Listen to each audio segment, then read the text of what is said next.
Welcome to the Remedial Film Class Podcast, a special Friday the 13th edition. I'm your host, Dan.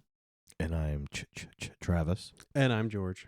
Hey guys, it's been a little bit since we've talked about Friday the 13th, and for our newer listeners, go back to the archives. We watched them all. Poor George.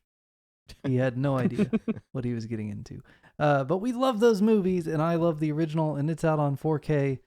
And I watched it this week, and I had a couple of things I wanted to talk about that I couldn't find online anywhere else. So boys, pull up a chair. Let's talk some Friday the 13th. Yes.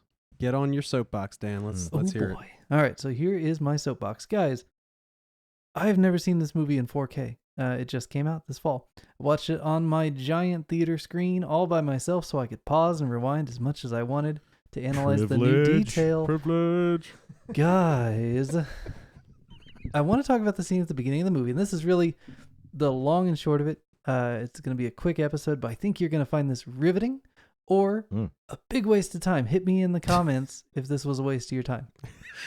Or if you could find this anywhere else, because I Googled my heart out and looked through the indexes of books and couldn't find any of this anywhere. So you didn't find a connection to Shakespeare, did you? Or Roman history. I wish. No. Actually, we're close to Roman history, but you'll see what I mean. Okay. Guys. So Friday the 13th, we all remember Halloween's opening ripped off, black background, white credits. Annie gets in a car with a stranger named Enos who immediately touches her butt. Okay? You with me so far? Mm-hmm. So far in the 4K world, not much different. Looks pretty good. I dare say the HDR makes that scene at the beginning where the face fades to black look extra creepy because it can get like a more detailed at dark levels thing. It was like substantially creepier than normal. So that's cool. Check the 4K out. But here we go. Kevin Bacon, the lady he bangs, and the funny guy are driving in the pickup truck. You know the scene at the beginning? They're headed to camp, talking about how they're going to have a good time and all this. Mm-hmm. Guys, there's 2 novels on the dashboard. Uh-oh. And you know I love detail. And you know those are there on purpose. So I had to pause that mother and do a little Googling because you can't see one of their titles all the way. First novel on the dashboard. Mario Puzo's The Godfather. Now, when I see The Godfather novel is on the dashboard, my first thought is cavernous vaginas.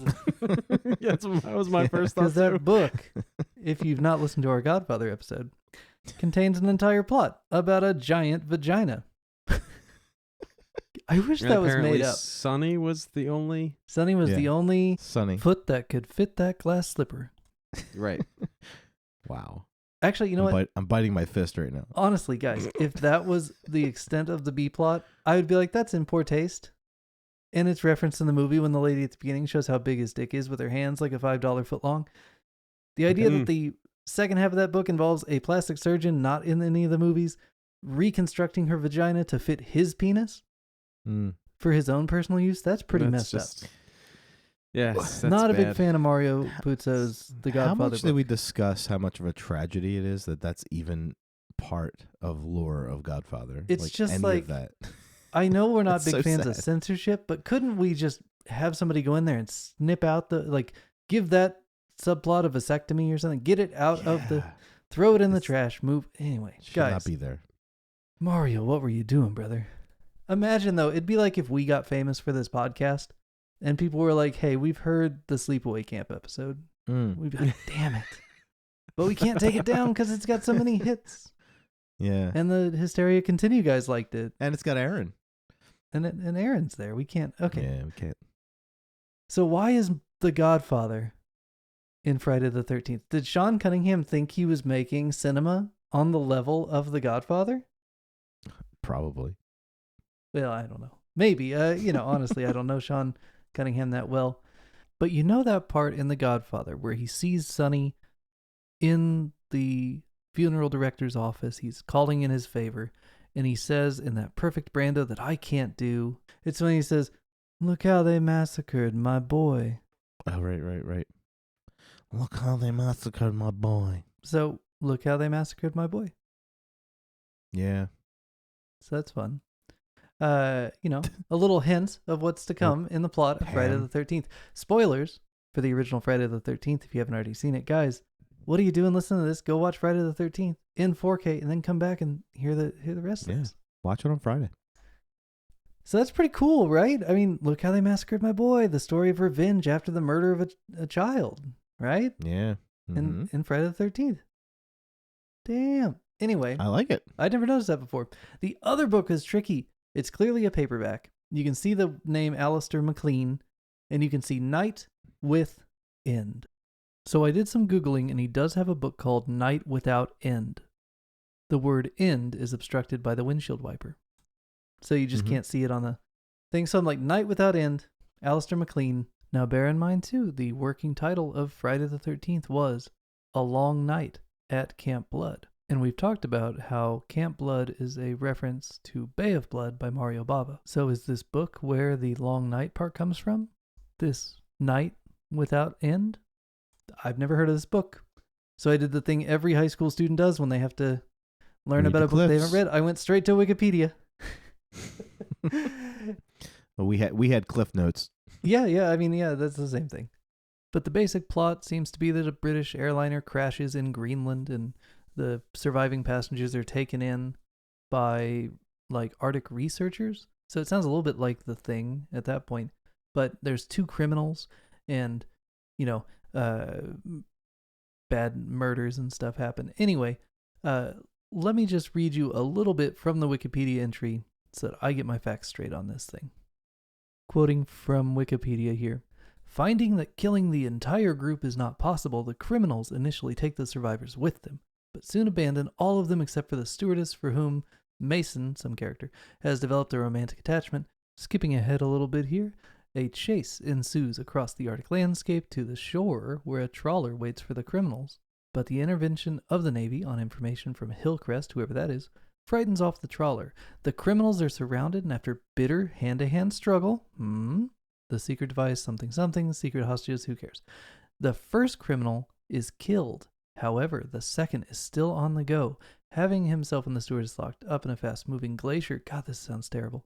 Dr. Mason manages to rescue her, but the killer, is left to die. Spoilers for a book you'll never read. The first criminal is killed. However, the second criminal is allowed to still be on the go at the end of the book. Isn't that interesting? Mason, Jason. Killer's in the lake, left to die. So he's still out there. I mean, shit, dudes. They tell you the whole plot of this movie on 2 paperback books in the first bit of the movie, and you'd never seen it because you could never read it on VHS or DVD. Right. Huh. And it's nowhere online. So people, put it online. Credit Dan and Travis and George. Remedial Film Class exclusive. Remedial Film Class. Breaking news, 1980. Fucking 43 years later, and we're breaking news on this bitch. This just in. The boy in the lake is there. Also, guys, the effects in 4K, that axe in the face, holy shit. It's seamlessly perfectly gross. Nice. Like, it looks like that poor lady took an axe to the face, and I am very sorry for her family. So happy Friday the 13th, everybody. You have no better reason than it's Friday and it's the 13th to go pop that shit in and check it out and see if you can make out those covers and watch the rest of the movie, and then hell, go read the books except for the Godfather vagina parts. Skip those. Yeah, skip that. Go watch the movie of the Godfather, but go read that weird book about the glacier doctor crash landing. I mean, for all I know, he pops out of the lake at the end. I don't know. I haven't read it. Were they hockey players, maybe? Ooh. I love how excited Dan is whenever he finds something like this. He needs a film class. It's amazing. Dude, I have been mining the Friday the 13th movies for content. This is not a made-up thing. This is true. I wrote my first research paper in life on the Friday the 13th movies in 6th grade. It was a year-long project. Research paper. So, I mean, I've been mining those movies since 2000 or whatever, 1998, probably. Wow. Guys, Dan, there is not another like you in this You are world. a true fan. there's something wrong with me. If you've heard the Elves episode of The Hysteria Continues, you probably understand Yeah. where a lot of it came from. Yeah. Yeah. You should probably sit down with Sean Cunningham. Hey, anybody his out there brain knows a Sean bit. Cunningham? I'd love to chat with them. I would love to have the ear of the guys who are making the new TV show. Got a couple of things I want to point out from those movies that probably haven't been brought up by other people. Guys, Have our people call their people. Remedial Film Pod at We need people. We need people. Get me somebody.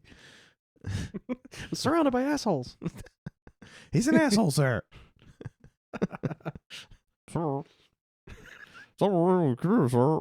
Hey, thanks for joining us on Friday the 13th for a quick Friday the 13th breaking news, Friday the 13th type thing. If I say it 2 more times, it becomes Friday and it already, guys, magic. It is Friday the 13th because I just said it for at least the 4th time. Facebook.com/Remedial Film Pod is where you can find the podcast. You can always get to our group, the Extra Credit group, through there. And don't forget, email me, remedialfilmpod@gmail.com, if you know Sean Cunningham, if you are Sean Cunningham, or if you just want to tell me why Michael Myers is your sexy daddy. 3 years in, I still don't know why that is, but I'm interested. We'll be back at a regular time with an episode on Brian De Palma's Scarface. We'll see you next week.